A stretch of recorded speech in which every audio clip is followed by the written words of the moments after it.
আসসালামু আলাইকুম রহমতুল্লাহি ওয়া বারাকাতুহু। আজকের আমার আলোচনার বিষয়বস্তু ছন্দ গঠনের পদ্ধতি অথবা ছন্দ গঠনের নীতিমালা অথবা ছন্দ কিভাবে গঠন করতে হয় সে সকল বিষয় নিয়ে আজকে আমি আলোচনা করার চেষ্টা করব, যতটুকু আমার এ বিষয়ে জ্ঞান আছে। আলোচনার শুরুতে সবার প্রতি আমার রইল অগণিত ভালোবাসা।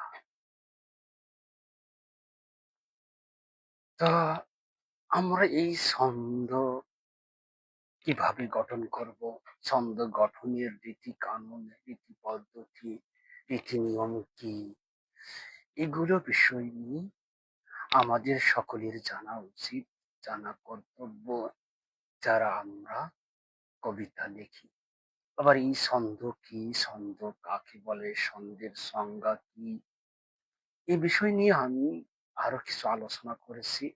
সে আলোচনাগুলো আমার আইডিতে আছে, সেগুলো শুনে নিতে পারেন।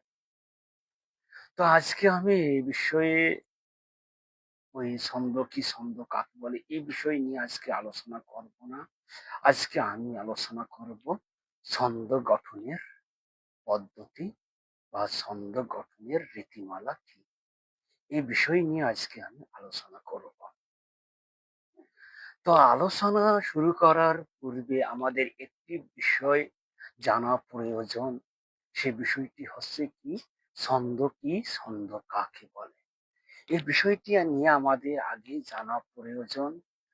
তো এই বিষয়টি যদি আমরা সঠিকভাবে জানতে না পারি, সঠিকভাবে নির্ণয় করতে না পারি, তাহলে আমাদের মাঝে ছন্দ বোঝা, ছন্দ শিখা, এর মাঝে বাধা প্রতিবন্ধকতা হয়ে দাঁড়াবে। তাই আমাদেরকে আগে জানতে হবে ছন্দ কি বা ছন্দ কিভাবে নির্ণয় করে, ছন্দের কলা কৌশল কি, এই বিষয়গুলো নিয়ে। তো আমরা যদি লক্ষ্য করি, আমাদের কবিতা লেখার ক্ষেত্রে দুটি রীতি, দুটি ছন্দতে কাজ করা হয়। সেটি হচ্ছে, একটি হচ্ছে গদ্য ছন্দ, অপরটি হচ্ছে পদ্য ছন্দ। আমরা ছন্দের যে বিষয়টি, ছন্দের যে মূল কাঠামোটি, এটি হচ্ছে দুটি রীতি। একটি হচ্ছে গদ্য রীতি, একটি হচ্ছে পদ্য রীতি। পদ্য পদ্য রীতিকে আমরা বলি পদ্য ছন্দের কবিতা, গদ্য রীতিকে আমরা বলি গদ্য ছন্দের কবিতা। তো আমাদের কবিতা লেখার ক্ষেত্রে মৌলিক যে বিষয়টি, সেটি হচ্ছে আমাদের কবিতা লেখার দুটি ছন্দ, একটি হচ্ছে গদ্য ছন্দ, একটি হচ্ছে পদ্য ছন্দ। এই পদ্য ছন্দ এবং গদ্য ছন্দ নিয়ে আমাদের আলোচনা। আর এই ছন্দগুলো, পদ্য ছন্দের ছন্দ কিভাবে গঠন করতে হবে, এর রীতিমালা কি, গদ্য ছন্দের ছন্দ কিভাবে গঠন করতে হবে, এর রীতিমালা কি, এই সকল বিষয়গুলো নিয়ে আমাকে আমাদের আলোচনা বা আমি আলোচনা করব। যাদের সম্ভব হবে তারা আলোচনা থাকবে। তো এই যে আমাদের একটি ইম্পর্টেন্ট যে মেসেজ, সে মেসেজটি হচ্ছে কি, যে ছন্দের কলা কৌশল, ছন্দ গঠনের রীতিনীতি, এটি কিভাবে নির্ণয় হবে। তার আগের যে কথাটি হলো, সেটি হলো যে দুটি ছন্দ, গদ্য ছন্দ এবং পদ্য ছন্দ, এই ছন্দগুলো কিভাবে নির্ণয় হবে, এই বিষয় নিয়ে যতটুকু আমার ক্ষমতা জ্ঞান আছে, ততটুকুই আমি এ বিষয় নিয়ে আলোচনা করব। তো আমরা একটি বিষয় লক্ষ্য করলে বোঝা যায় যে আমাদের পদ্য ছন্দ এবং গদ্য ছন্দ দুটির যে ধারা, পদ্য ছন্দের ধারা হচ্ছে নির্দিষ্ট মাত্রামিল, নির্দিষ্ট রীতিনীতি, নির্দিষ্ট মাত্রামিল, নির্দিষ্ট রীতি নিয়ে পদ্য ছন্দ গঠন করা হয়, পদ্য ছন্দ পদ্য ছন্দ নির্ণয় করা হয়। পদ্য ছন্দর ক্ষেত্রে নির্দিষ্ট রীতি কাঠামো থাকে, নির্দিষ্ট মাত্রা মিল থাকে, নির্দিষ্ট নিয়ম কানুন থাকে। এই নির্দিষ্ট নিয়মের মাঝে যে ছন্দ রচনা করা হয় সেটি হচ্ছে পদ্য ছন্দ। তাকে আমরা পদ্য ছন্দ বলি। আর অনির্দিষ্ট রীতি কাঠামোর মাঝে, অনির্দিষ্ট রীতি নিয়মের মাঝে যে ছন্দ সৃষ্টি করা হয়, যে ছন্দ উৎপন্ন করা হয় তাকে পদ্য ছন্দ বলে। এক কথায় পদ্য ছন্দ হচ্ছে নির্দিষ্ট রীতিনীতি কাঠামো, আর গদ্য ছন্দ হচ্ছে অনির্দিষ্ট রীতিনীতি কাঠামো। পদ্য ছন্দের মাঝে নির্দিষ্ট মাত্রার মিল থাকতে হবে, গদ্য ছন্দের মাঝে নির্দিষ্ট মাত্রা মিলের প্রয়োজন নেই, অনির্দিষ্ট মাত্রা মিলে গদ্য ছন্দ গঠিত হবে। এটি যে মূল মেসেজটি সেটি আপনাদের আগে ক্লিয়ার করে নিতে হবে যে পদ্য ছন্দ নির্দিষ্ট মাত্রা মিল, নির্দিষ্ট রীতিনীতি কাঠামো। গদ্য ছন্দ অনির্দিষ্ট মাত্রা মিল, অনির্দিষ্ট রীতিনীতি কাঠামো, যার মাঝে কোনো নির্দিষ্ট নির্দিষ্ট কোনো কিছুর প্রয়োজন নেই। এটি হচ্ছে পদ্য এবং গদ্য ছন্দের ক্ষেত্রে পার্থক্য। এখন এই ছন্দ আমরা কিভাবে গঠন করব, ছন্দ গঠনের যে নিয়ম কানুন কি, এটার কলা কৌশল কি, এটাই একটি আমাদের বেসিক নলেজ থাকতে হবে। আমাদের এই বেসিক ধারণাটা জানতে হবে ছন্দ কিভাবে উৎপন্ন হয় আর ছন্দটা কি। ছন্দ নিয়ে আমি বিস্তারিত আলোচনা করেছি, সেই আলোচনাগুলো আপনারা যারা শোনেননি তারা শুনে নেবেন। এই ছন্দ হচ্ছে একটি কি আনন্দ, ছন্দ হচ্ছে কি মানুষকে খুশি করানো, ছন্দ হচ্ছে কি মানুষকে তৃপ্তি দেওয়া, ছন্দ হচ্ছে কি মানুষকে মাতিয়ে নিয়ে আসা। এই ছন্দগুলো হচ্ছে এইরকম, এই টাইপের, যে আমাকে ছন্দের হিসেবটি, ছন্দের নিয়মটি, আমাকে অন্যকে আনন্দ দিতে হবে, অন্যকে খুশি করানো হবে, অনেক অনেককে আনন্দ বিমোহিত করতে হবে, অনেককে তৃপ্তি দিতে হবে। এই ছন্দের মূল কাঠামোটি হচ্ছে এটাই। এই আনন্দ, তৃপ্ততা, খুশি করানো, এই নিয়মে বা এটি করতে গেলে যে আমাদের কলা কৌশলটি প্রয়োজন হয়, যে আমাদের দক্ষতা প্রয়োজন হয়, সেটি হচ্ছে কি একটি বিন্যাস, বা আমরা কবিতার ক্ষেত্রে যে পর্ব পদ পংক্তি রচনা করব বা নির্মাণ করব, এগুলির বিন্যাসটি কিভাবে হবে, এটি, এই যে আমাদের এই বিন্যাসটি, আমাদের এই কাঠামোটি যে অন্যকে বা শ্রোতাকে বা দর্শককে খুশি করবে, আনন্দ দেবে, তারপরে তাকে সুর তরঙ্গের মধ্যে মাতিয়ে তুলবে, তার মাঝে তার হৃদয়ের মাঝে সুরের ঢেউ, সুরের স্পন্দন সৃষ্টি হবে। এগুলি হচ্ছে আমাদের মানে কলা কৌশল, রীতি কাঠামোর যে একটি প্রয়াস বা একটি ক্ষমতা, যাকে আমরা, যার মাধ্যমে আমরা অপরকে নিয়ে আসতে পারবো আমার কাছে, আমার এই ছন্দের ভুবনে তাকে জড়িয়ে নিতে পারবো বা তাকে জড়িয়ে রাখতে পারবো। এটি হচ্ছে আমাদের ছন্দ গঠনের দক্ষতা। এই দক্ষতা যারা অর্জন করতে পারবে বা যারা এই দক্ষতা অর্জন করতে পেরেছে, তাদের কবিতা খুব সুন্দরভাবে ফুটে উঠেছে, আর তাদের কবিতার মাঝে শ্রোতা বেশি হয়েছে, তাদের কবিতাগুলো বেশি পাঠকপ্রিয়তা হয়েছে। তো আমাদের এই কৌশলগুলো আমাদেরকে জানতে হবে। এই আমাদেরকে জানার জন্য যে বিষয়টি প্রয়োজন, যে তাহলে আমার এই ছন্দের যে বিন্যাসগুলো কি হবে, এর বেসিক প্রথম যে বিন্যাসটি কি হবে, এটা আমরা কিভাবে নির্ণয় করব, এটির ধারাবাহিকতা কি হবে। এর ধারাবাহিকতা হবে এভাবেই, যে আমরা যখন ছন্দ উৎপন্ন করব, তখন আমাদের যে সর্বপ্রথম যে ধ্বনি, ধ্বনির পরে শব্দ, শব্দের পরে পর্ব, পর্বের পরে পদ। এই যে আমাদের ধ্বনি, শব্দ, পর্ব, পদ, এর যে বিন্যাসটি হবে নিপুণ গাঁথুনির বিন্যাস। এই শব্দগুলো একের পর এক শব্দগুলো, একের পর এক শব্দগুলো এমন ভাবে আমরা বিন্যাস করব, এমন ভাবে আমরা গাঁথুনি দিয়ে বাঁধবো, এমন রীতিতে আমরা তার সন্নিবেশ করব, যে তার মাঝে সুরেলা এবং শ্রুতিমধুর থাকবে, তার মাঝে সুর থাকবে, তার মাঝে তরঙ্গ থাকবে, তার মাঝে হৃদয়ের মাঝে সুরের ঢেউ থাকবে। এই রীতিতে আমরা এই শব্দ পর্ব পদের বিন্যাসটি করব। যেমন আমরা যদি কোনো একটি বিল্ডিং নির্মাণ করি, যেমন আমরা ওয়াল গুলোকে যেভাবে নির্মাণ করি, একের পর এক একের পর এক ইট গুলো দিয়ে ধারাবাহিক লেভেল বাই লেভেল মানে দিয়ে যেভাবে আমরা একটা নিপুণ গাঁথুনির মতো নিপুণ ভাবে আমরা একটি ওয়াল নির্মাণ করি যাতে আঁকা বাঁকা না থাকে, অনুরূপ ভাবে আমরা এমন ভাবে শব্দগুলো একের পর এক ব্যবহার করব কবিতার ক্ষেত্রে, পদের ক্ষেত্রে, পর্বের ক্ষেত্রে, যেগুলো যে ধারাবাহিক সুরেলা এবং শ্রুতিমধুর থাকবে এবং কি তার ধ্বনিগুলো উচ্চারিত করতে আমাদের হৃদয়ের মাঝে সুর তরঙ্গের ঢেউ সৃষ্টি হবে এবং যে শ্রোতা শুনবে, যে পাঠক শুনবে, তার মাঝে একটি কম্পন সৃষ্টি হবে, সুর তরঙ্গের ঢেউ সৃষ্টি হবে। এইভাবেই আমাদেরকে ছন্দ গঠনের যে প্রথম যে কৌশল, সেটি আমাদেরকে পরিপূর্ণতা করতে হবে। তো এই যে এই বিষয়টি কি, তা আমরা এই যে এটা কিভাবে গঠন করতে হবে, এটি আমরা কিভাবে বুঝবো যে কোনটি ছন্দ হয়েছে, কোনটি ছন্দ হয়নি?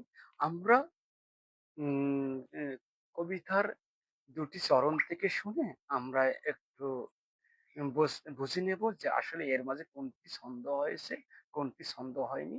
আর কোন লেভেলে আমাদেরকে এই ছন্দ গঠন করতে হবে। আমরা ২ টি কবিতার চরণ থেকে জেনে নিই। তো আমি ১ম একটি চরণ ২ টি চরণ আবৃত্তি করছি। পরে আবার ২ টি চরণ আবৃত্তি করছি। এখান থেকে আপনাদেরকে বুঝে নিতে হবে যে কোন চরণের মধ্যে ছন্দ হয়েছে বা কোনটির মধ্যে ছন্দ বুঝে যাচ্ছে। ছন্দ মানে কি?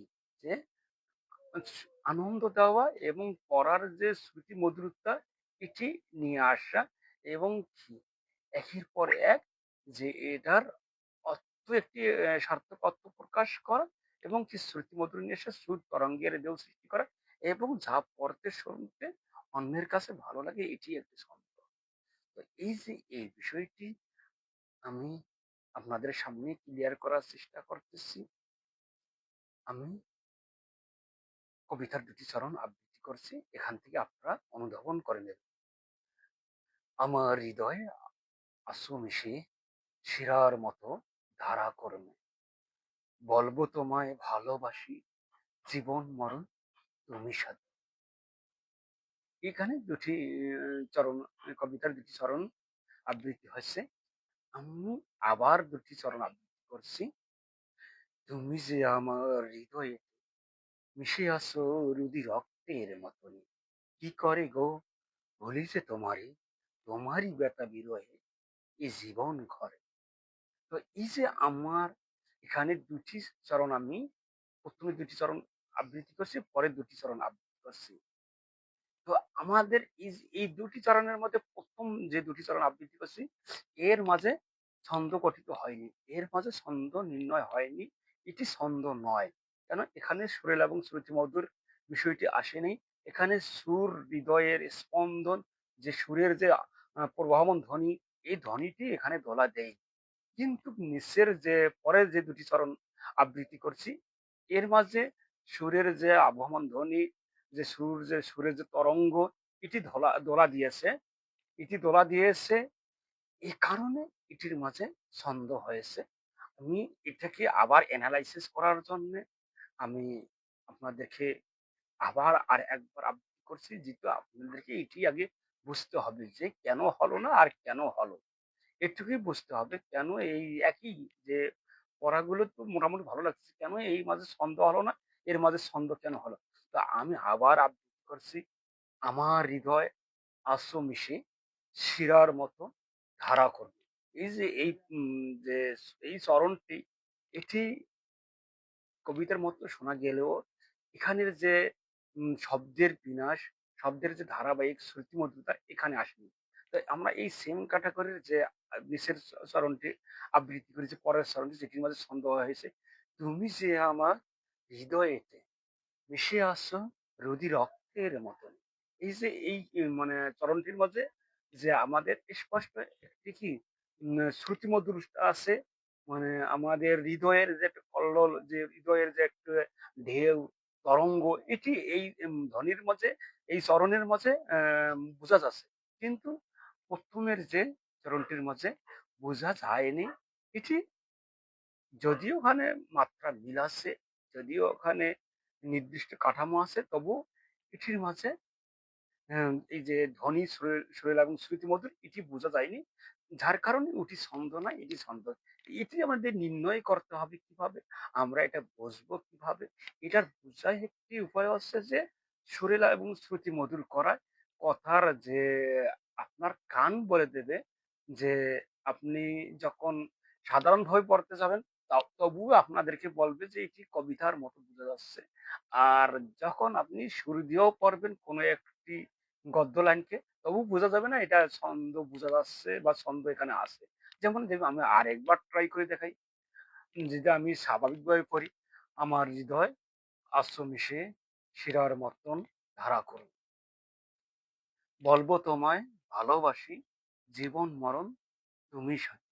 যে এখানের যে বাক্যগুলো, শব্দ, যে চরণগুলো বা পদ, বা পংক্তি বা চরণ, এই যে এর চরণের যে পদগুলো যে আমাদের নির্মাণ করতে হবে, এই পদগুলো নির্মাণের ক্ষেত্রে মানে একের পর এক যে শব্দ বিন্যাসের যে প্রয়োজন, ছন্দের ক্ষেত্রে যে সুরেলা মধুর ছন্দ বিন্যাস করার যে প্রয়োজন, যে একের পর এক শব্দের সাথে শব্দের যে বিয়ে দেওয়ার প্রয়োজন, এই বিয়েটা, এই শ্রুতি মধুরটা এখানে আসেনি।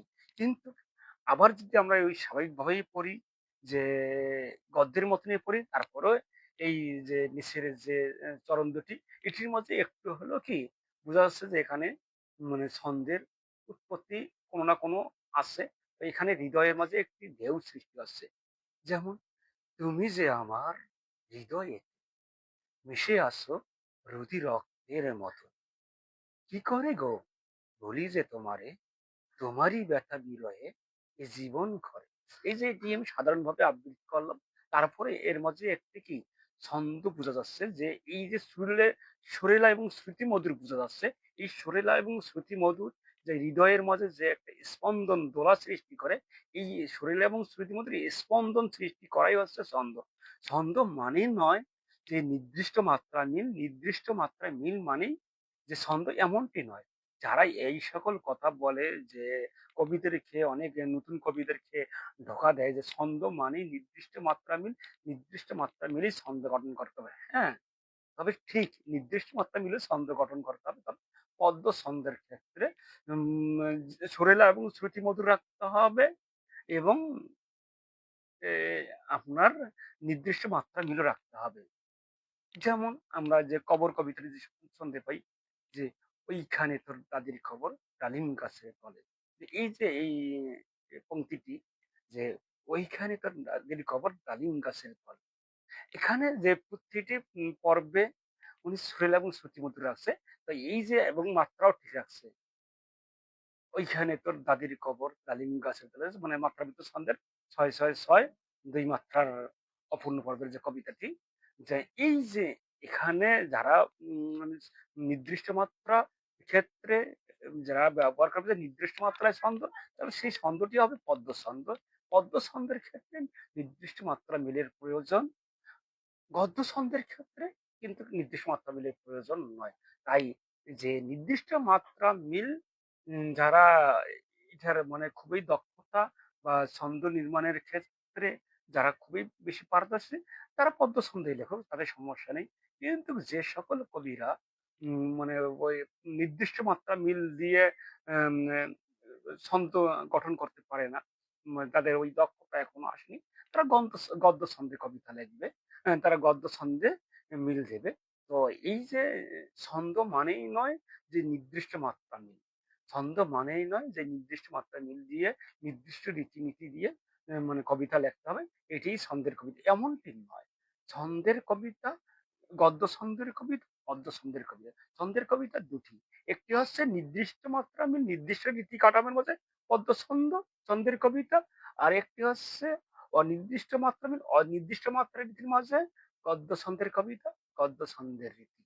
এই ছন্দের কবিতা দুটি, একটি হচ্ছে পদ্যছন্দ, একটি হচ্ছে গদ্যছন্দ।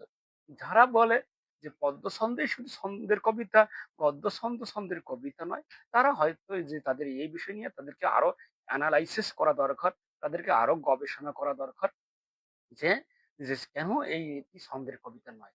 ছন্দ ছাড়া কবিতা নয়। ছন্দ ছাড়া কোনো কবিতা নেই। সেটি পদ্যছন্দ হোক আর গদ্য ছন্দেই হোক। ছন্দ ছাড়া কোনো কবিতা হয় না। ছন্দ ছাড়া কোনো কবিতাই হয় না। এটি সবাইকে মনে রাখতে হবে। সেটি গদ্যছন্দ হোক আর পদ্যছন্দ হোক, প্রত্যেকটি কবিতার মাঝে ছন্দ আছে। ছন্দবিহীন কোনো কবিতাই নেই। এই যাবত যত লেখকরা কবিতা লিখেছে, গদ্য ছন্দের মাঝেও ছন্দ আছে, পদ্য ছন্দের মাঝে ছন্দ আছে। আর যাদের কবিতার মাঝে ছন্দ নেই, সেটি ছন্দ নয়, সেটি হচ্ছে গদ্য। আর এই গদ্যগুলাই হয় আগডুম বাগডুম।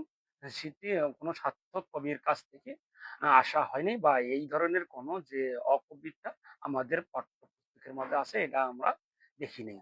যারাই যে কবিতায় লিখেছে প্রত্যেকটি কবিতার মাঝে ছন্দ আছে, সেটি নির্দিষ্ট মাত্রায় মিলে আছে, অথবা পদ্য ছন্দে আছে, হয়তো অনির্দিষ্ট মাত্রা মিলে আছে, গদ্য ছন্দে আছে। প্রত্যেকটি কবিতার মাঝেই ছন্দ আছে। ছন্দই হচ্ছে কবিতার প্রাণ। যেমন প্রাণ ছাড়া মানুষের অস্তিত্ব বিলীন, তেমনি ছন্দ ছাড়া কবিতার অস্তিত্ব বিলীন। কবিতার মাঝে ছন্দ নেই, সে কবিতা নয়। এটি মনে রাখতে হবে। যে কবিতার মাঝে ছন্দ নেই সে কবিতাই নয়। এটি একবারে 100%। এবং এই ছন্দকে নিয়ে অনেকে আবার মানে যে কঠিন করে দিচ্ছে যে ছন্দ মানেই তো অক্ষরবৃত্ত ছন্দের কবিতা, ছন্দ মানেই তো স্বরবৃত্ত ছন্দের কবিতা, ছন্দ মানেই তো হচ্ছে আপনার মাত্রাবৃত্ত ছন্দের কবিতা, ছন্দ মানেই তো হচ্ছে মিত্যাক্ষর ছন্দের কবিতা। এই যে কঠিন কঠিন করে নেওয়া, এটা আসলে কঠিন করে নেওয়া কারো জন্যে ঠিক নয়। ছন্দ মানে এমনটি নয় যে ছন্দর কথা বললেই যে বলতে হবে যে এটা এই অক্ষরবৃত্ত ছন্দের কবিতা লিখতে হবে, বা মাত্রাবৃত্ত ছন্দের কবিতা লিখতে হবে, বা স্বরবৃত্ত ছন্দের কবিতা লিখতে হবে, এমনটি নয়। যে ছন্দের কথা উল্লেখ করলেই যে ছন্দের কথা নিলেই যে এমন ভাবতে হবে, এমনটি নয়। ছন্দ গদ্য ছন্দ আছে, ছন্দ পদ্য ছন্দ আছে। ছন্দ দুটির মধ্যে আছে। তবে আমাদেরকে অবশ্যই অবশ্যই ছন্দের ক্ষেত্রে, যে পদ্য ছন্দ হোক আর গদ্য ছন্দ হোক, দুটি ছন্দের ক্ষেত্রে আমাদের মূল যে মেসেজটি, মূল যে ইম্পর্টেন্ট বিষয়টি হচ্ছে কি, সুরেলা এবং শ্রুতিমধুর তৈরি করা, পাঠকের মন জয় করে নেওয়া, পাঠককে আকৃষ্ট করা, পাঠককে সন্তুষ্ট করা। যদি আপনার কবিতার মাঝে ভালো লাগা কোনো কিছু না থাকে, যদি আপনার কবিতা আবৃত্তি করে বা আপনার কবিতা পাঠ করে পাঠক যদি খুশি না হয়, শ্রোতা যদি খুশি না হয়, তাহলে আপনার কবিতার মাঝে কিছুই নেই। আপনার ওই কবিতা কেউ গ্রহণই করবে না। তাহলে আপনাদের মূল একটি উদ্দেশ্য থাকতে হবে কি, যে আমি যাই লিখি না কেন, পদ্য ছন্দে লিখি আর গদ্য ছন্দে লিখি, আমার পাঠক যাতে আমার কবিতাটি পড়ে বা আবৃত্তি করে বা আবৃত্তি শোনে, যাতে তৃপ্ততা বোধ করে, তৃপ্তি পায়, আনন্দিত পায়, ভালো লাগা থাকে। যদি ভালো লাগা না থাকে তাহলে ওটার মধ্যে কিছু নেই। ও আর আপনার ওই কবিতা পরবর্তীতে সে দেখবেই না, বা কাউকে সাজেশন করবেই না। তো আর একটি বিষয় হচ্ছে যে আমাদের ছন্দের কবিতা লেখার ক্ষেত্রে একটি ইম্পর্টেন্ট বিষয়, আমি এই বিষয় নিয়ে একটু আলোচনা করেছিলাম যে কবিতা লেখার মূল উদ্দেশ্য কি। আমি সেখানে দুটি মূল উদ্দেশ্য উল্লেখ করে দিয়েছি। মানে এটি, এই দুটি হচ্ছে মৌলিক উদ্দেশ্য।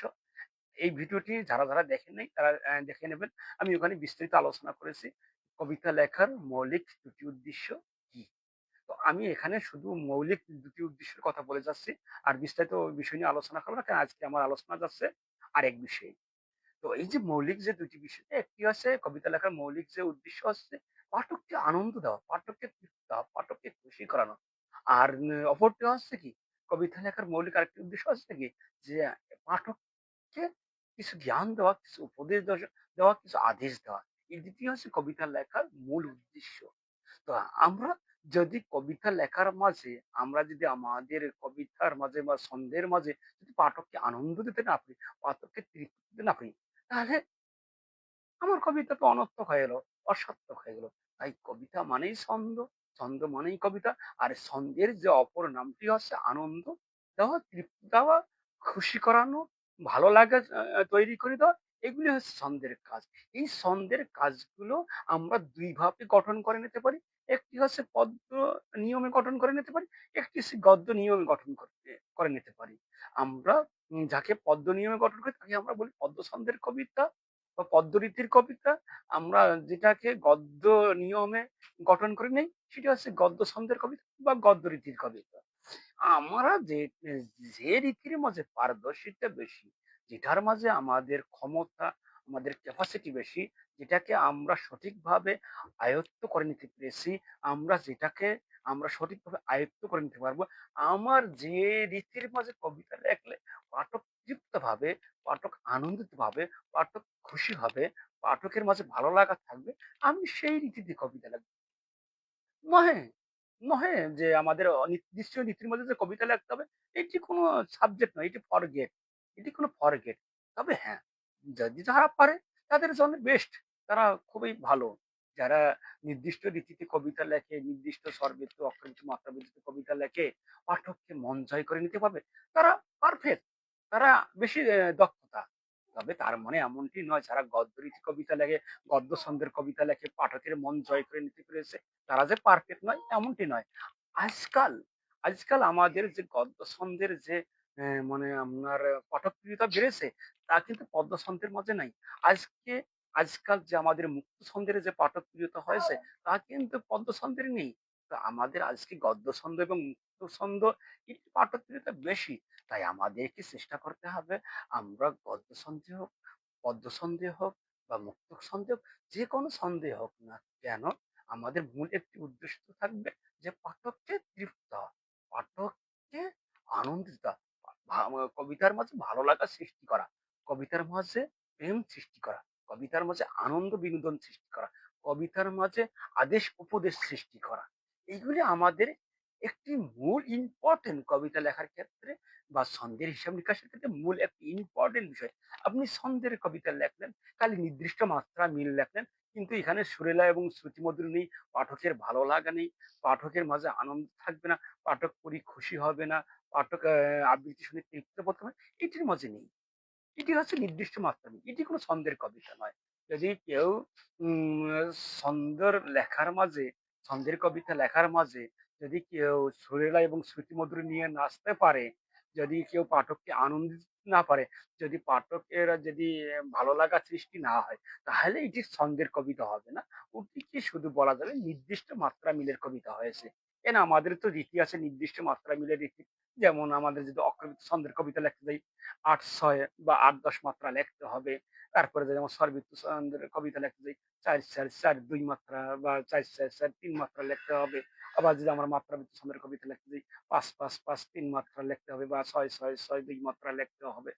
বা ৭-৭-৭ ৫ মাত্রা লিখতে হবে। এই ধরনের, এগুলো হবে নির্দিষ্ট মাত্রা মিল। এগুলি কোনো ছন্দের কবিতা হবে না যদি পাঠকের ভালো লাগা না থাকে, পাঠক যদি খুশি না হয়, পাঠকের যদি অন্তরে আনন্দ না দেয় বা সুরেলা এবং শ্রুতিমধুর ধ্বনি না আসে, আ পর্ব এবং পদ পর্বর মাঝে যদি ধ্বনি বিন্যাসের যে সুরেলা এবং শ্রুতিমধুর না থাকে, তাহলে এগুলো হবে নিছক মাত্রা মিল। এগুলো ছন্দের কবিতা না।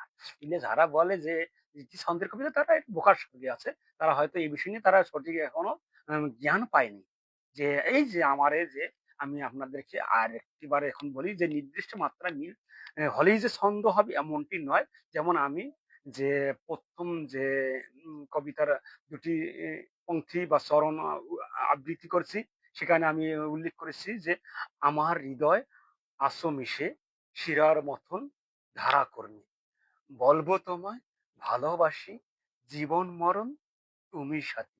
এই যে আমার এই যে এটি কিন্তু ছন্দ নয়। এটির মাঝে কোনো ছন্দ গঠিত হয়নি। এটির মাঝে নির্দিষ্ট মাত্রা মিল আছে। কেমন নির্দিষ্ট মাত্রা মিল আছে? যেমন আমার হৃদয় আছো মিশে। যে আমার হৃদয় এখানে কিন্তু স্বরবৃত্ত ছন্দের একটি পর্ব ৪ মাত্রার। আসো মি আ আসো মিশে এখানে একটি পর্ব। শিরার মথন এটি একটি পর্ব স্বরবৃত্ত ছন্দের। ধারা করবি এটি একটি পর্ব ৪ মাত্রার। তাহলে আমার এখানে কিন্তু এই পংক্তিতে যে আমি স্বরবৃত্ত ছন্দের ৪ মাত্রা পেলাম। কিছু স্বরবৃত্ত ছন্দের মাত্রা এখানে মিল আছে। যেমন আমার হৃদয় ৪ মাত্রা, আসো মিশে ৪ মাত্রা, শিরার মতন ৪ মাত্রা, ধারা কর্মে ৪ মাত্রা। এখানে ৪ টি পর্ব আছে। কিন্তু এটি ছন্দ গঠিত হয়নি। কেন? এখানে সুরেল এবং শ্রুতিমধুর নেই। এখানে যে আপনার যে এই যারাই আবৃত্তি করবে, যারাই পড়বে তাদের মাঝে এখানে যে হৃদয়ের যে একটা সুর তরঙ্গ সৃষ্টি হবে, সুরের যে একটা প্রবহমান ধ্বনি থাকে, সুরের যে একটা উল্লাস থাকে, কল্লোল থাকে, এই এইগুলি এখানে কিছুই নেই। যার কারণে এটি নিঃসক মাত্রা মিল আছে। এটি নিয়ে যদি আমরা আবার রিসার্চ করি তাহলে এখানে দেখবেন যে ১ম এবং ২য় পংক্তিতে এখানে আমার অক্ষরবৃত্ত ছন্দের ১০ মাত্রা আছে। পরের পংক্তি পরের যে পদেও এই আপনার অক্ষরবৃত্ত ছন্দের ১০ মাত্রা আছে। তাহলে এখানে একটি পংক্তি আপনার অক্ষরবৃত্ত ছন্দের ১০ মাত্রার আছে। এ তারপরেও কিন্তু কি এই পংক্তিটি বা এই চরণটি ছন্দ হয়নি। আবার যদি আমরা আরো একটু হিসাব করি যে মুক্তক মাত্রা বৃত্ত ছন্দের এখানে ৬-৪ মাত্রা, ৬-৪ মাত্রার আছে। মানে ১ম পর্বে ৬ মাত্রা আছে, তারপরের পর্বে ৪ মাত্রা আছে। তারপরেরটা আবার ৬ মাত্রা আছে, তারপরটা আবার ৪ মাত্রা আছে। এই যে এখানে নির্দিষ্ট মাত্রা মিল থাকা সত্ত্বেও এখানে নির্দিষ্ট মাত্রা মিল থাকা সত্ত্বেও কিন্তু এটি ছন্দ হয়নি। এটি ছন্দের কবিতা হয়নি। এটি ছন্দের কবিতা নয়। এটি যদি কেউ বলতে চায় এটি হচ্ছে মাত্রা মিলের কবিতা। এটি সে বলতে পারে এটি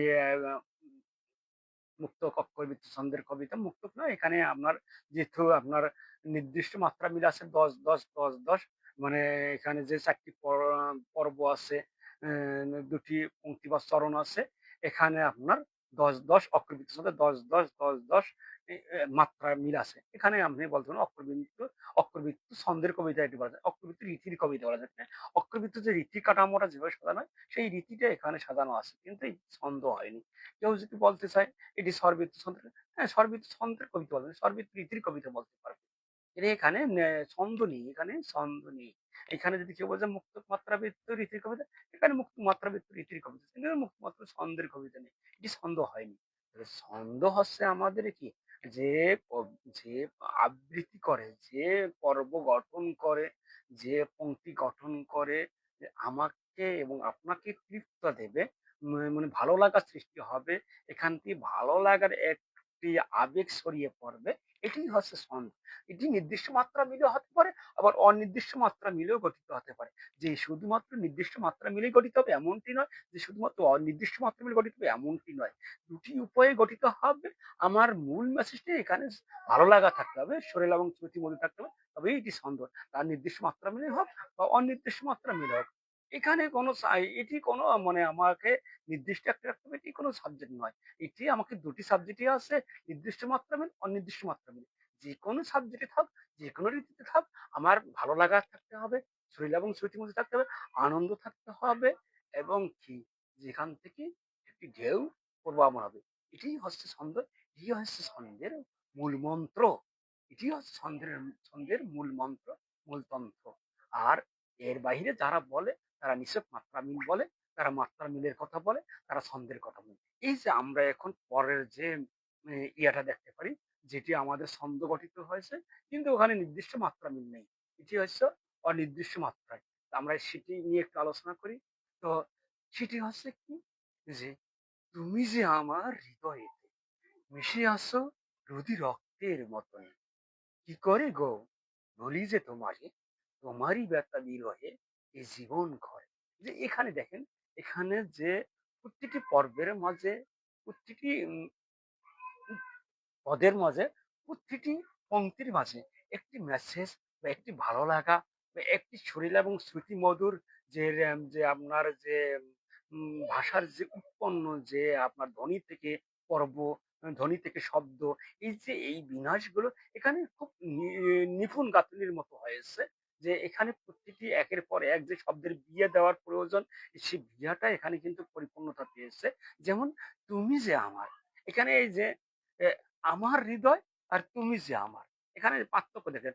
আমার হৃদয় আর তুমি যে আমার হৃদয়ে, মানে এই যে একটি পর্বত, তুমি যে আমার হৃদয়ে, এখানে একটি মানে যে প্রশ্ন আসতেছে যে তুমি যে আমার হৃদয়েতে কি, আমার একটি প্রশ্ন আসতেছে। এই যে এখানে যে একটি পদ গঠিত হয়েছে, তুমি যে আমার হৃদয়েতে।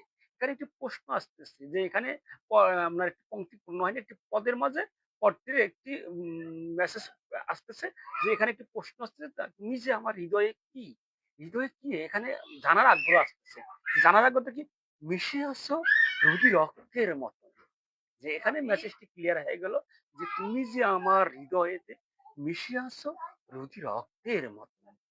এই যে আমাদের যে আসক্তি মানে আমাদের যে বাক্য গঠন করতে একটা আসক্তি, তারপর আরো ৩ টি ধাপ আছে যে উম পরিপূর্ণতা, যে আমাদের আসক্তি প্রকাশ পাচ্ছে ১ম পর্যায় থেকে পর্যায়ে যে পরিপূর্ণ যখন তুমি যে আমার হৃদয়েতে মিশে আছো রুধি রক্তের মতো। এই যে এখানে যে পড়ার যে ধ্বনিময়তা, যা সুরেল এবং শ্রুতিমধ্যা, এখানে কিন্তু পরিপূর্ণতা নিয়ে এসেছে। কিন্তু আপনার যে ১ম যে পংক্তিটা এটার মধ্যে আসেনি। যেমন আমার হৃদয় আছো মিশে শিরার মতো ধারাখনি। এটি একটা মানে গদ্য পড়া হয়েছে। এটি কিন্তু সুরের মানে কোনো আমি এখানে সুর দিতে পারিনি। এখানে সুরে বলতেই পারিনি। সুর নিয়ে আসতে গেলে এখানে সুর আসেনি। এখানে সুরেলা এবং শ্রুতি মধুর আসেনি। এখানে ভালো লাগা কোনো কিছু সৃষ্টি হয়নি। আর এখানে যে তুমি যে আমার হৃদয়েতে মিশে আছো রুধি রক্তের মতন। এখানে একটা ভালো লাগা সৃষ্টি হয়েছে। এখানে একটা সুরের স্পন্দন সৃষ্টি হয়েছে। এখানে সুরেলা এবং শ্রুতি মধুর ধ্বনিগুলো আসছে। এখানে সকল কিছুই বিষয়গুলো আমার প্রকাশ পেয়েছে। তারপরে যে নিচের পংক্তিটি আছে, "কি করে গো ভুলি যে তোমারে, তোমারই ব্যথা বিরহে এ জীবন ঘরে।" এখানেও কিন্তু যে আমাদের যে সুরের যে মানে পরিপূর্ণ প্রকাশটা, মানে আমার যে ভাবের, আমি যে কি ভাবতেছি, আমি যে কাকে কি বুঝাইতেছি, এই ভাবের পরিপূর্ণতা প্রকাশ পেয়েছে। যে সুরের পরিপূর্ণতাও প্রকাশ পেয়েছে, ছন্দেরও পরিপূর্ণতা প্রকাশ পেয়েছে। শুধু ভাবের পরিপূর্ণতা এখানে প্রকাশ পায়নি, সুরেরও পরিপূর্ণতা প্রকাশ পেয়েছে, ছন্দেরও পরিপূর্ণতা প্রকাশ পেয়েছে। যদিও এটার মাঝে নির্দিষ্ট মাত্রা মিল নেই, যদিও এটার মাঝে নির্দিষ্ট মাত্রা রীতির মধ্যে কাঠামোতে তৈরি হয়নি, তবুও কিন্তু এখানের মধ্যে কি সুরেলা এবং শ্রুতিমধুর যে উচ্চারিত হয়েছে, সুরেলা এবং শ্রুতিমধুর আছে। এই কারণে এটাকে বলে ছন্দ। ছন্দ মানেই নয় যে নির্দিষ্ট মাত্রা মিল ভাবে গঠন করতে হবে, নির্দিষ্ট রীতিনীতি পদ্ধতি গঠন করতে হবে। ছন্দ মানে এমনটি নয়। ছন্দ মানে যে সেখানে ভালো লাগা থাকতে হবে, সুরেলা এবং শ্রুতিমধুর থাকতে হবে, আনন্দ থাকতে হবে, খুশি করানো থাকতে হবে, তৃপ্তা বোধ থাকতে হবে। যার মাঝে তৃপ্ততা বোধ থাকবে, যার মাঝে আনন্দ উল্লাস থাকবে, যার মাঝে খুশি থাকবে, যার মাঝে ভালো লাগা থাকবে, যার লাগে ভালো লাগা সৃষ্টি হবে। এটাই হচ্ছে ছন্দ। যারাই বলে ইতিপূর্বে যারাই বলতেছে, বর্তমানে আমাদের কবিতা যারাই বলতেছে যে ছন্দ মানেই তো নির্দিষ্ট মাত্রা মিল, নির্দিষ্ট রীতিনীতি পদ্ধতি, এটা আসলেই তারা এই বিষয়ে তাদের পরিপূর্ণ এখনো জ্ঞান হয়নি, বা তারা পরিপূর্ণভাবে এখনো এনালাইসিস করতে পারেনি, বা তারা পরিপূর্ণভাবে এখনো তারা গবেষণা করতে পারেনি। যার কারণে তারা এমন কথা বলে। ছন্দ মানেই হচ্ছে কি ভালো লাগা সৃষ্টি করা, আনন্দ দেওয়া, তার খুশি করানো, তৃপ্তি দেওয়া, যে আমার এই কথার মাঝে, আমার এই কবিতার মাঝে যাতে ভালো লাগা সৃষ্টি হয়, যাতে পাঠক বা শ্রোতা ভালো লাগা খুঁজে পায় বা তৃপ্ততা খুঁজে পায়। এই যে ভালো লাগা পাওয়া, ভালো লাগা সৃষ্টি করা, তৃপ্ততা পাওয়া, আনন্দটা দেওয়া বা আনন্দটা হওয়া, এই যে এই বিষয়গুলো হচ্ছে ছন্দ। আর এই বিষয়গুলো হচ্ছে কবিতা। কবিতা মানেই ছন্দ, ছন্দ মানেই কবিতা। এই দুটি পারস্পরিক একই বৃক্ষের মতো। যেমন যদি ধরা যায়, যদি একটি যমজ বৃক্ষ, এই যমজ বৃক্ষকে যদি আমরা বিচ্ছিন্ন করতে যাই, তাহলে একটির অস্তিত্ব মানে একটি আলাদা করতে গেলে আরেকটির অস্তিত্ব মানে বিপন্ন হয়ে যাবে। অস্তিত্ব কি বিলীন হয়ে যাবে। যদি আমরা কোনো এক যমজ বৃক্ষকে আলাদা করতে যাই। তেমনি ভাবেই আমাদের এই কবিতাগুলো এমনই, যে যদি আমরা কবিতা থেকে ছন্দকে আলাদা করতে চাই, তাহলে ওই কবিতাটি অমনি হবে যেমন যমজ বৃক্ষ, একটি যমজ বৃক্ষ আলাদা করতে গিয়ে যেমন আর একটি বৃক্ষর যে দুটির মধ্যে যেমন অস্তিত্ব থাকে না, তেমনি ওই কবিতারও অস্তিত্ব তেমনি হয়ে যাবে। তেমনি আমরা যে ছন্দ থেকে কবিতা আলাদা করব, ওই সেম একই হবে। তো কবিতা মানেই ছন্দ, ছন্দ মানেই কবিতা। দুটি একই বৃক্ষ, একই বৃক্ষ, একই বৃক্ষ। যদি আমরা এই ক্ষেত্রে আরেকটু এনালাইসিস করি, তাহলে আমরা এই বৃক্ষর যে শিকড়, মূল শিকড় হচ্ছে কি? ছন্দ।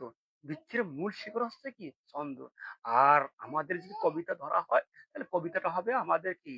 মানে আপনার উপরে যে কাণ্ড বলা হয়, বা আমাদের মূল যে গোড়া বলা হয়, বা আপনাদের সাধারণ কাণ্ড বলা হয়, বা ডাল বলা হয়। এই ধরনের যে বিষয়গুলো আছে, যা যে যেভাবে বুঝি, তবে ছন্দ একটি বৃক্ষের মূল শিকড়টি হচ্ছে ছন্দ। আর উপরে যাগুলো আছে সেগুলো আছে কবিতা। আর এই যে আমরা যেটা ডালপালা যে লতা পাতাগুলো আছে এগুলো হচ্ছে সৌন্দর্য বৃদ্ধি করা। এগুলো হচ্ছে সৌন্দর্য প্রকাশ করা। যেমন অন্তমিল, মাত্রামিল, এই যেমন উপরে যেমন একটি যদি গাছের মাঝে যে মূল কাণ্ড ঠিক থাকলো, মূল মানে কাণ্ড আছে, আবার মূল শিকড়টাও আছে, যে দুটি আছে, কিন্তু এর ডালপালার বিস্তার নেই এবং এর পাতা নাই, তাহলে ওই গাছটিকে ভালো দেখে না। তেমনি যে কবিতাকেও এই যে আপনার সৌন্দর্য মণ্ডিত করতে গেলে অলংকার প্রয়োজন আছে, তারপরে অন্তমিলের প্রয়োজন আছে, তারপরে যে এই নির্দিষ্ট রীতিনীতি কাঠামোর প্রয়োজন আছে, এই যে আমাদের সজ্জিত করার যে উপকরণগুলো এগুলোর প্রয়োজন আছে। মানে এই সবগুলো সমষ্টিগতভাবে একটি পারফেক্ট ছন্দ গঠিত হয়। এই এই বিষয়টি সবারই ক্লিয়ার ভাবে জানতে হবে যে সমস্ত কিছু ছন্দ, কবিতা লেখার যতগুলো উপাদান উপকরণ আছে, শব্দ, পর্ব, পদ, পংক্তি, তারপরে অন্তমিল, ধ্বনি, মাত্রা মিল, তারপরে আবার অলংকার, এই যে এই ধরনের যত আছে কবিতা লেখার সরঞ্জাম, এই সবগুলো মিলিয়ে একটি পারফেক্ট কবিতা গঠন হয়, একটি পারফেক্ট কবিতা গঠিত হয়। তবে আমাদের যে এই যে মূল যে ইম্পর্টেন্ট বিষয়টি, যে কবিতা লেখা যদি আমরা যদি যে সেই গাছের শিকড়টা ঠিক মতো মজবুত করতে না পারি, আমার যে মূলটি যে ঠিক মজবুত না, তাহলে ওই লতা পাতা ডালপালার কোনো দিয়ে কোনো মূল নেই, গাছ আমাদের মরেই যাবে। তাই আমাদের আগে সর্বোত্তম মূল শিকড়কে বাঁচিয়ে রাখতে হবে। মূল শিকড়কে বাঁচিয়ে না রাখলে সেটি কবিতা হবে না, সেটি অন্য কিছু হয়ে যাবে। এই জন্য আমাদের যে মূল শিকড়টি হচ্ছে ছন্দ, এই ছন্দটি আমাদের আগে কবিতার মাঝে নির্ণয় করতে হবে। এই কবিতার মাঝে ছন্দটি নির্ণয় করতে হলে আমাদেরকে দুটি যে কৌশল, একটি হচ্ছে গদ্য ছন্দের কৌশল, একটি হচ্ছে পদ্য ছন্দের কৌশল। একটি হচ্ছে গদ্য ছন্দের রীতি, একটি হচ্ছে পদ্য ছন্দের রীতি। একটি গদ্য নিয়ম, একটি পদ্য নিয়ম। একটি নির্দিষ্ট মাত্রা মিলে নিয়ম, অনির্দিষ্ট মাত্রা মিলে নিয়ম। আমরা যেটার মাঝে পারফেক্ট অর্জন করেছি, আমরা যেটার মাঝে বেশি দক্ষতা অর্জন করেছি, আমরা সেটিকে মানে আমার জন্য ধরে নেব, বা আমরা যেটাকে বেশি পারফেক্ট মনে করি, যেটা আমার জন্য সহজলভ্য, আমি সেই রীতিতে সেই কবিতা রচনা করি। সেটি পদ্য হোক আর সেটি গদ্য রীতি হোক, সেটি পদ্য ছন্দের হোক আর সেটি গদ্য ছন্দের হোক, আর যেটা আমার জন্য সহজলভ্য। এখন আমি যেটাকে পারি না, যদি আমি অক্ষরগত ছন্দের কবিতা লিখতে পারি না, এখন আমি যদি সেই রীতিতে একটা কবিতা লেখি বা লিখতে চাই, বা এটা যদি আমি মানুষের কাছে প্রচার করি, আমার কবিতাটা কিন্তু সুরেল এবং শ্রুতি মধুর হয়নি, মানুষকে খুশি করানো হয়নি, মানুষকে আনন্দ দেওয়া তো হয়নি। আমি কিন্তু অক্ষরগীতি লিখেছি, মানে নিয়ম করে লিখেছি। ৮-৬ মাত্রা, ৮-৬ মাত্রা প্রতিটি লাইনে, লাইনে প্রতিটি পর্বে, পর্বে, পদে, পংক্তিতে, যে আমি ৮-৬ মাত্রা, ৮-৬ মাত্রা দিয়ে আমি এভাবে ১৪ মাত্রা আর ১৬ মাত্রা ২০ যেভাবে হয় হোক, আমি ২০ লাইনের হোক বা ২৫ লাইনের হোক বা ১২ লাইনের হোক বা ১৪ লাইনের হোক, এই যে লাইন বলতে কি পংক্তি যে হোক, আমি একটা কবিতা নির্মাণ করেছি অক্ষরগীতি ছন্দে। কিন্তু এই যে আমাদের এই কবিতার মাঝে ছন্দ হয়নি। মাত্রা মিল হয়েছে ঠিক। মাত্রা মিল আমি অনুযায়ী লেখছি, কিন্তু আমি ছন্দ গঠিত হয়নি। ছন্দ গঠন করতে পারি নাই। এখানে আমাদের ছন্দ আসেনি। এই যে এই কবিতাটা যখন পাঠক পড়বে, পাঠকের কাছে যাবে, পাঠক যখন শুনবে বা পড়বে, তখন তার কাছে হাস্যকর মনে হবে। যে এটা কবিতা কি লেখছে। মানে তার মাঝে ভালো লাগা খুঁজে পাচ্ছে না। সুরেল এবং শ্রুতির মধ্যে খুঁজে পাচ্ছে না। তৃপ্তিটা খুঁজে পাচ্ছে না। তখন ওই পাঠক, যে পাঠক পড়বে বা যে শ্রোতা শুনবে, তারা হাস্যকর মনে হবে, "এ কি কবি, কি লেগেছে গড়াড্ডম, আগডুম বাগডুম।" তো এই যে, যে এমন কিছু আমরা লেখবো না, যা লেখে আমরা যা পারি না, যার মাঝে আমাদের দক্ষতা নেই, আমরা সে রীতি এড়িয়ে চলবো। সে রীতিতে আমরা লেখবো না। লেখবো, সেটা আমরা প্রকাশ করবো, সেটা আমরা সংস্কার করবো। কারো কাছে দিয়ে সংস্কার করে নেব, যে আমার এটা দেখেন ঠিক আছে কিনা, আমার এটা দেখেন ঠিক আছে কিনা। আমরা এভাবে পর্যায়ে এগিয়ে যাব। আমরা যেটা যে রীতির মধ্যে পারফেক্ট পারদর্শী না, সেটা আমরা প্রকাশ করব, সেটা আমরা জানিয়ে দেব, যে সেটা আমরা আমাদের পত্র পত্রিকার মাঝে আমরা সেটা বই আকারে প্রকাশ করব, যেটা আমাদের কাছে পারফেক্ট মনে হচ্ছে। আর যেটা আমাদের কাছে পারফেক্ট মনে হচ্ছে না, সেটা বিষয় নিয়ে আমরা কাউকে কারো কাছ থেকে সাহায্য নেব। কিন্তু আমরা ওটা প্রকাশ করে, আমরা পত্র পত্রিকার মধ্যে প্রকাশ করে, আমরা আমাদের অনলাইনে প্রকাশ করে আমরা হাসির পাত্র হব কেন? তাই আমার যে বিষয়টি আছে, আমরা যে বিষয় নিয়ে গদ্যতে পারদর্শী আমরা গদ্য নিয়ে লিখবো। আমরা পদ্যতে পারদর্শী আমরা পদ্য নিয়ে লিখবো। যারা দুটির মধ্যে পারদর্শী, গদ্য পদ্য দুটির মধ্যে, তারা দুটি নিয়েই লিখবে। এখানে কোনো আপত্তি নেই। এখানে যে নির্দিষ্ট রীতিনীতি কাটা আমি লিখতেই হবে, যে নির্দিষ্ট রীতিনীতি কাটা আমি লিখলেই ছন্দ, ছন্দের কবিতা। আর অনির্দিষ্ট রীতিনীতি কাটা আমি লিখলে ছন্দের কবিতা নয়, সেটি হচ্ছে গদ্য, নিছক গদ্য। এই যে এই ধারণাগুলো নিছক অনর্থক। এটা হচ্ছে অনর্থক ধারণা। এই বিষয় নিয়ে যারা এমন কথা বলে তাদের ন্যূনতম কবিতা সম্বন্ধে কোনো জ্ঞান নেই। যার কারণে তারা এমন কথা বলে। এটি আমার ক্লিয়ার মেসেজ। এই মেসেজ নিয়ে যদি কেউ কিছু বলতে চায়, তারা আমার সাথে কথা বলবে। আমি তার উত্তর দেব বা আমার ইনবক্স করবে বা কমেন্ট বক্সে ও বিষয় নিয়ে কিছু বলবে। আমি তার উত্তর দিয়ে দেব। এটাই আমার ফাইনাল কথা। তো এই যে আমাদের যে ছন্দ গঠনের যে কলাকৌশল বা ছন্দ গঠনের পদ্ধতি, আমি আজকে এই ২ টি চরণ দিয়ে একটি চরণ, যে চরণটি ১ম যে চরণটি সেটির মধ্যে নির্দিষ্ট মাত্রা মিল ঠিক আছে, নির্দিষ্ট রীতি ঠিক আছে, নির্দিষ্ট সবকিছু ঠিক আছে।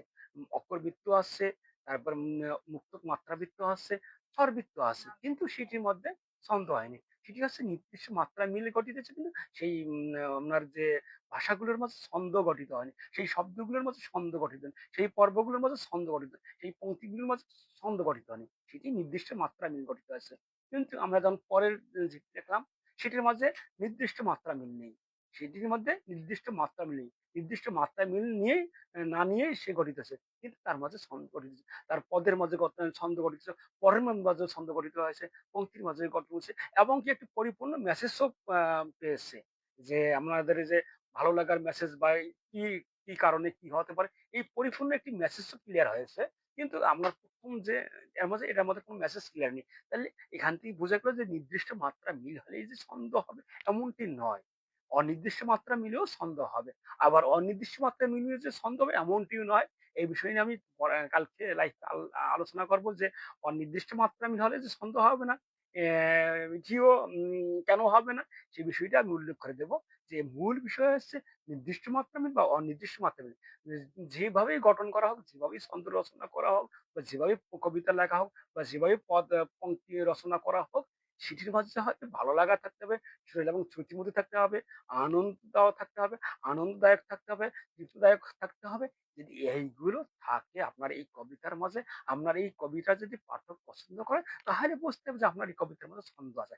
আপনার এই কবিতা পাঠক পছন্দ করে না, পাঠক ছুরি মেরে দিল যে বলল যে এটা কি লিখেছে গলার ডিপ আগডুম বাগডুম, তাহলে বুঝতে হবে যে না, এটির মাঝে ছন্দ হয়নি। আর আমাদের মাঝে আমার অনেকে আছে যে বিজ্ঞ সমাজ, তারা আগে মাত্রা গণে। কবিতা যদি কাউকে মানে দেখানো হয়, আগে মাত্রা গণে। যে এখানে যে ৬ মাত্রা আছে কিনা, এখানে ৪ মাত্রা আছে কিনা, এখানে যে কোনো একটা প্যাটার্ন ঠিক আছে কিনা। যদি প্যাটার্ন ঠিক থাকে তাহলে এটা ছন্দের কবিতা। এই যে এটা হচ্ছে তাদের অনর্থক মানে চিন্তা চেতনা। যে আসলে মানে কি বলবো আমি মানে পাচ্ছি না। মাত্রা গণা নয় ছন্দ। মাত্রা মিল থাকতে পারে। কিন্তু ছন্দ হচ্ছে বিনাশের ধারা।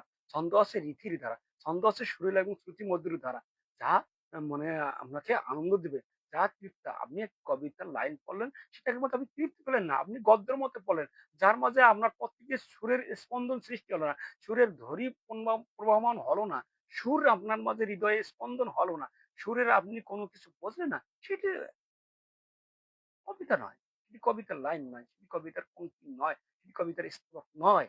সেটি হচ্ছে সাধারণ গদ্য। সেটি হচ্ছে সাধারণ গদ্য, সেটি হচ্ছে সাধারণ গদ্য। যদিও সেটির মধ্যে নির্দিষ্ট মাত্রা মিল থাকে, তাহলেও সেটি কবিতা নয়। সেটিও হবে নির্দিষ্ট রীতির কবিতা। নির্দিষ্ট মাত্রা মিল রীতির কবিতা। এর বাইরে এর চেয়ে আর বেশি কিছু বলা যাবে না। এর চেয়ে আর বেশি কিছু বলার কারো কোনো ক্ষমতাও নেই। সেটি ছন্দের কবিতা নয়। আর যখনই আমি আবৃত্তি করতে গিয়ে, আপনি পড়তে গিয়ে দেখছেন আপনার হৃদয়ের মধ্যে সুর তরঙ্গ সৃষ্টি হচ্ছে। এখানে আবহমান যে একটা ছন্দের যে খেলা, লীলা খেলা বা ছন্দের যে একটা ধাপ, যে একটা ছন্দের যে একটা তাল, লয়, এই বিষয়গুলি স্পষ্ট মানে প্রতীয়মান আছে। তাহলে বুঝতে হবে এটি একটি ছন্দের কবিতা হয়েছে। সেটির মধ্যে নির্দিষ্ট মাত্রা মিল থাকতে পারে, আবার অনির্দিষ্ট মাত্রা মিলে গঠিত হতে পারে। যেই উপায়ে হোক না কেন, সেটা পদ্যরীতিতে হোক আর গদ্যরীতি, এটি ছন্দের কবিতা। আচ্ছা যাই হোক, আজকে আলোচনা অনেক দীর্ঘায়িত করে ফেললাম। এখন এই যাবৎ যারা আমার আলোচনা শুনছেন, যদি তাদের কোনো প্রশ্ন থাকে বা যাদের কোনো কিছু জানা থাকে, তারা অবশ্যই কমেন্ট বক্সে বা আমার ইনবক্সে প্রশ্ন করবেন বা জানতে চাবেন। আর যদি কারো জানার আগ্রহ না থাকে, তাহলে এখানে আমার কিছু বলার থাকবে না। আমি আমার মতো করে বলে গেছি। যদি কারো কোনো সংশয় মনে হয় বা কেউ যদি প্রুফ করতে চান, সে আমার সাথে আসবেন বা সে আমার সাথে বলবেন। অথবা সে আমার সাথে লাইভে কথা বলবেন। তখন আমি তার সাথে এই কথা বলতে আগ্রহী। যাই হোক, সবার প্রতি শুভকামনা রেখে আজকের লাইভ ভিডিওটি এখানেই শেষ করে দিলাম। আমা তৌফিক ইল্লা বিল্লাহ। আসসালামু আলাইকুম ওয়া